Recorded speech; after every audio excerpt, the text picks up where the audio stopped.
him.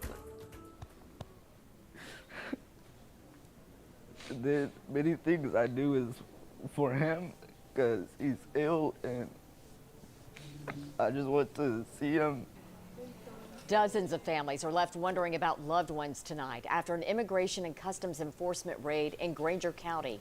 Today, a church opened as a refuge to family members scared to go home or in need of legal aid. ICE agents detained 97 people, 32 were released. Family members tell us those detained are on their way to Alabama. From there, authorities will move them likely to another immigration holding center in Louisiana. 10 News reporter Mark Salinger joins us live in nearby Hamlin County tonight outside a church serving as a gathering place for those families in limbo. Mark? Yeah, Robin and John, these numbers amount to really another statistic again on the war against illegal immigration. But to understand these numbers, you have to talk to the families broken apart, the wives left without their husbands, and the children left without their parents. This is the sound of desperation, of questions unanswered, lives forever changed. I look up to him. And then many things I do is for him because he's ill and I just want to see him. We don't know the name of this 13-year-old boy. He wouldn't tell us. He was born in America, but he's too scared ICE will come after his undocumented mother, just like they did his undocumented father. I got home and I asked my mom if she knew about it, and she's like, yeah, they got your dad, and I was shocked. ¿Estás preocupado para tu esposo? Are you worried for your husband? Sí, sí, estoy muy preocupada. Yes, she tells us. We don't know if they are going to take him, what they're going to do with him. This is the human toll of the war on illegal immigration. The raids come and go, sweeping up hundreds of people who are in the United States illegally. What they leave behind are broken families, unsure how they will make ends meet in a country many call home. ¿Cuántos años lleváis en los Estados Unidos? How many years have you been here in America? Él tiene aquí 14 años. He came to America 14 years ago, she says. She came 20 years ago. She tells us her husband made just $6 an hour working at Southern Provisions. It was all paid in cash. He provided for all of his 6 children.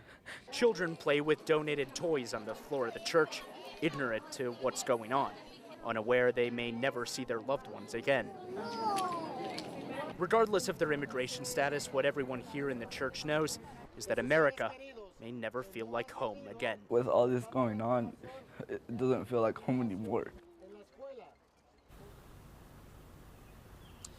And church leaders urge anyone who needs legal aid to come here to the St. Patrick Church in Morristown.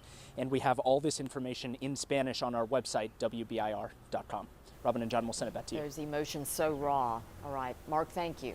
Federal court papers tied to that raid reveal what investigators call the exploitation of illegal immigrants. Agents also point to millions of dollars in tax fraud.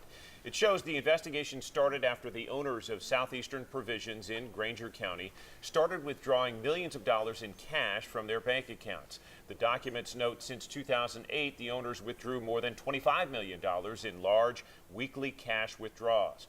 Court papers go on to say for the purpose of paying the numerous illegal aliens employed. Based on the withdrawals, the affidavit claims Southeastern Provisions paid more than $8 million in wages. The company failed then to report to the IRS. Now, the document names plant president General Manager James Brantley, his wife, their daughter, and another employee. Brantley is accused of failing to collect and pay federal employment taxes, filing false federal tax forms, and unlawfully employing illegal immigrants. The documents also reveal the federal government sent a confidential informant into that plant last May. That person told authorities the owners of the plant failed to ask for identification before the company hired them. At the end of the week, that informant says they were paid $10 an hour in cash, but when plant workers put in overtime, they weren't paid for those hours. The government insider also pointed to working conditions that included extremely harsh chemicals without protective eyewear. Again, agents arrested 97 people during the raid, more than half still detained. 10 News reporter Luis Fernandez is live in Hamlin County with what happens next to those individuals. Luis. Robin, John, as things settle down here at St. Patrick, the number to keep in mind is 54. That's how many people ICE says they still have in custody. Now, the Tennessee Immigrant and Refugee Rights Coalition says those people are being taken to Alabama and Louisiana, where most cases in Tennessee are processed. The coalition says now its priority is helping these people get legal representation to ensure they have a fair day in court. Half of Father Steve Powick's congregation was involved in the raid. He's concerned for the future of those still in Tennessee. So you have that grief and then the anxiety. How will my family come back together? And for some, how will financial support? This might be the only breadwinner of the family.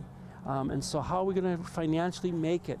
So if you can think of your house being torn apart by a tornado, think of that emotion and double it or triple it. It is just devastating.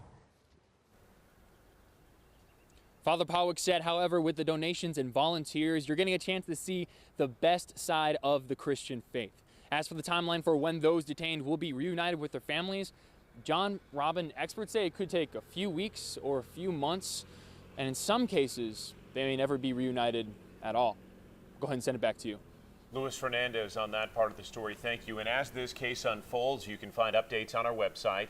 There, we also have a version, as Mark reported, in Spanish as well. We'll update any developments on this story tonight on the Night Beat.